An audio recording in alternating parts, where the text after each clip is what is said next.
জিকর কাণ্ডের প্রতিবাদে ও মানবিক মুখ সিউড়ি সদর হাসপাতালে ডাক্তারদের অনন্য উদাহরণ। দেশ জুড়ে চিকিৎসকদের কর্মবিরতির জেরে বিভিন্ন হাসপাতালে চিকিৎসার ব্যবস্থায় ব্যাপক প্রভাব পড়ছে। রাজ্যের বিভিন্ন হাসপাতাল বন্ধ, আউটডোর পরিষেবা, ফলে প্রান্তিক অঞ্চল থেকে আসা রোগীরা চরম দুর্ভোগের শিকার হচ্ছেন। কিন্তু এই সংকটের মাঝেও বীরভূমের সিউড়ি সদর হাসপাতালের চিত্রটি ছিল ভিন্ন, যেখানে ডাক্তারদের মানবিক মুখ দেখা গেল। সিউড়ি সদর হাসপাতালে ডাক্তাররা প্রতিবাদে সামিল হলেও রোগীদের বিনা চিকিৎসায় ফিরতে দেননি। হাসপাতালের চত্বরে বসেই তারা রোগীদের চিকিৎসা সেবা প্রদান করেন, যা রোগী ও তাদের পরিবারের মধ্যে স্বস্তি এনে দেয়। ডাক্তার এসকে করাই জানান যে আমরা আউটডোরে বসে চিকিৎসা পরিষেবা দিচ্ছি না, কিন্তু বাইরে আমরা চিকিৎসা পরিষেবা দিচ্ছি, যার নাম দিয়েছি প্যারালাল আউটডোর। আমরা এভাবেই প্রতিবাদ করছি, রোগীদের পরিষেবা দিয়েই আমাদের প্রতিবাদ চলছে। হ্যাঁ, পরিষেবা চালু এবং সেটা প্যারালাল আউটডোর, মানে যে আউটডোরে আমরা পেশেন্ট দেখে অভ্যস্ত সেখানে আমরা পেশেন্ট দেখছি না, আমরা অন্য একটা জায়গায় আউটডোর করছি, সে আউটডোরটার নাম দিচ্ছি প্যারালাল আউটডোর। উদ্দেশ্য এক, পেশেন্ট যাতে সাফার না করে, যারা প্রান্তিক মানুষ, যারা হাসপাতালের উপর নির্ভরশীল। আপনার হাসপাতালকে মেনলি নিম্নবিত্ত, নিম্ন মধ্যবিত্তদের আসা যাওয়া বেশি, মধ্যবিত্ত বা উচ্চবিত্তরে আসা যাওয়া কম। যারা সাফার করছে তারা হচ্ছে একদম প্রান্তিক মানুষ, তাদের সঙ্গে আমাদের কোনো বিরোধ নেই, পেশেন্টের সঙ্গে কোনো বিরোধ নেই, কিন্তু আমাদের প্রতিবাদ ছিল, আছে, থাকবে। এই প্রতিবাদটা এই নয় থেমে যাবে, যতক্ষণ না জাস্টিস হবে প্রতিবাদ জারি থাকবে। এইভাবে কি আন্দোলন? হ্যাঁ, আমি আন্দোলনটাকে এই তো দেখছি, মানে পরিষেবা দিয়ে। হ্যাঁ, পরিষেবা দিয়ে, পরিষেবা দিয়ে, কিন্তু পরিষেবা কখনো আমরা আউটডোর বিল্ডিং নয়, এমার্জেন্সি বিল্ডিং পরিষেবা। চিকিৎসক পরিষেবা থেকে তারা বিরত থাকছেন না, একদম না।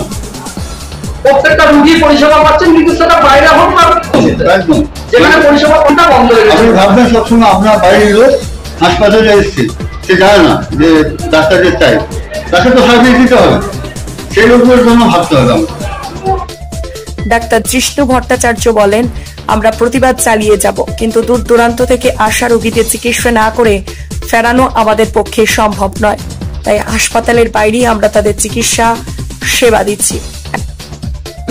দেখুন, আমি প্রতিবাদে সবসময় সামিল প্রথম থেকে আছি। যে ঘটনা ঘটেছে এতদিন স্বাস্থ্যকর্মীদের ওপর প্রতিদিনই ঘটে, আরজি করে সেদিন যে ঘটনা ঘটেছে, যে আমার সহকর্মীকে এক প্রকার খুন করাই হয়েছে, এবং তারপরে আরজিকর হসপিটালে এবং হস্টেলে যে ভাঙচুর হয়েছে তার বিরুদ্ধে প্রতিবাদ আছে, চিরকাল থাকবে।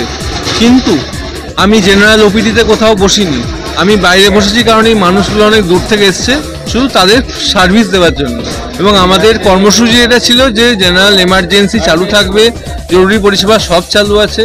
ওপিডি পরিষেবা আমরা হসপিটালের মধ্যে বসিনি, কারণ হচ্ছে পরিষেবা দিতে গেলে যে কোনো মাঠে নিচ বসেও দেওয়া যায়, এই মানুষগুলো যাতে ফিরে না যায়, এটাই আমার উদ্দেশ্য।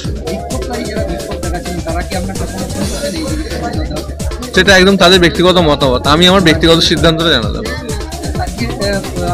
আমি একা নয়, আরো অনেক ডাক্তারবাবু বসছেন, তারা সব রাউন্ড দিচ্ছেন, চলে আসবেন একটু বাদে। অর্থোপেডিক্সের ডাক্তারবাবু বসবেন, সার্জারি ডাক্তারবাবু বসবেন, পিডিয়াট্রিক ডাক্তারবাবু বসবেন।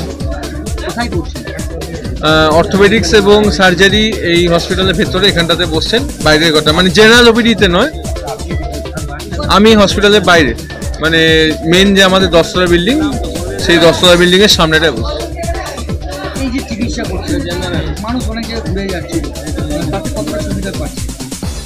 দেখুন, আমি আজকে আমার মা বা আমার মা মারা গেছে, যাই হোক, তো মা আর বাবা যদি অসুস্থ হতো তারাও তো এই লাইনে জানাতো। আমি খুব সাধারণ বাড়ি থেকে বড় হয়েছি, হ্যাঁ, আমার পরিবারের বেশিরভাগ মানুষই সাধারণ, তো সেইখান থেকে প্রতিবাদের জায়গায় থাকুক, অবশ্যই থাকুক, কিন্তু এই মানুষগুলোকে ফিরিয়ে দেওয়াটা, এমার্জেন্সি থেকে ফিরিয়ে দেওয়াটা মানে হয় না। যাদের ভর্তি তাদের তো হচ্ছে, অনেকে আছে ভর্তি হতে হয়তো কাজকর্মে অসুবিধা হয়, কারণ একদিনে রোজগার তাদের বন্ধ থাকে, চাষাবাদ বন্ধ থাকে, দোকান বন্ধ করে আসেন। তো সেই সব প্রান্তিক এবং সাধারণ নিম্নবিত্ত মানুষদের জন্য আমি বসেছি, তাতে আমি কোনো প্রতিবাদকে ছোট করছি না, এবং প্রতিবাদ অবশ্যই থাকবে, প্রতিবাদ থাকুক, প্রশাসন বুঝুক এবং শাস্তি পাক, যারা জেনুইন দোষ করেছে ন্যায় বিচার পাক আমি চাই, এবং যারা দোষী আছে প্রত্যেকে যেন বিচার হোক, এবং পেঁয়াজের খোলসের মতো প্রতিটা জিনিস যেন বেরিয়ে আসে, কিন্তু মানুষকে পরিষেবা দেওয়ার থেকে বিরোধ হয়ে আমি করবো না, প্রতিবাদের জায়গা থাকে। আমার নাম জিষ্ণু ভট্টাচার্য, আমি স্নায়ু মনোরোগ বিশেষজ্ঞ। একজন রোগী জানান, ডাক্তাররা বাইরে বসে আমাদের চিকিৎসা করছেন, এটা আমাদের জন্য অনেক বড় স্বস্তি। আউটডোর পরিষেবা বন্ধ রয়েছে, সিউড়িতে পরিষেবা পেলেন? হ্যাঁ, আজকে পেলাম। কিভাবে পেলেন? এই যে বাইরে ডাক্তার বসেছিলেন, আমরা ডাক্তার দেখাইলাম লাইন দিয়ে। কোনো সমস্যা ভুগতে হয় না, কোনো সমস্যা হয়নি। ডাক্তাররা প্রতিবাদ জানাচ্ছে, তাও বাইরে বসে চিকিৎসা করছেন, কি বলবেন এটা? এটা ওই মহিলার জন্য এরকম হচ্ছে। আমি তো ব্যাপারটা বুঝতে পারছি, ডাক্তার জেন্টস, আমি লেডিস, এই জন্য ডাক্তার সবাই সামনে দেখুক, অন্য সময় কিছু না হয়। অন্যদিন তো নিজেদের চেম্বার বা নিজেদের রুমের মধ্যে দেখে, আজকে কোথায় দেখছিল? আজকে বাইরে। পরিষেবা পেতে কোনো অসুবিধা হয়নি? না, অসুবিধা হয়নি। ফিরে যেতে হয়নি? না। কি বলবেন, পরিষেবা পেলেন? এত অন্যান্য জায়গাতে বন্ধ, তাও সিউড়িতে পরিষেবা পেলেন, হ্যাঁ, কি বলবেন? আমি তো ডাক্তারকে ধন্যবাদ, পৌরসভাকে ধন্যবাদ, আমি ডাক্তার পেলাম, দেখাইতে পেলাম, চিকিৎসা হলো আমার। কোথা থেকে এসেছেন? আমি হরিয়টগঞ্জ 7 নম্বর ওয়ার্ডে। আচ্ছা, আর আপনার সহ আরো অন্যান্য লোককেও যারা বাইরে থেকে এসেছে, সিউড়ি বাইরে থেকে, তাদেরকেও ঘুরে যেতে হয়নি, কি বলবেন? না না, ঘুরে যেতে হয় না, সবাই দেখিয়েছে। আপনার নাম? আমার নাম মাই জাবিন বিবি। সিউড়ি সদর হাসপাতালের এই মানবিক উদ্যোগ চিকিৎসকদের প্রতি মানুষের আস্থা আরো বাড়িয়ে দিয়েছে। সিউড়ি থেকে আমিন নাসিরের রিপোর্ট, জনকণ্ঠ টিভি নিউজ।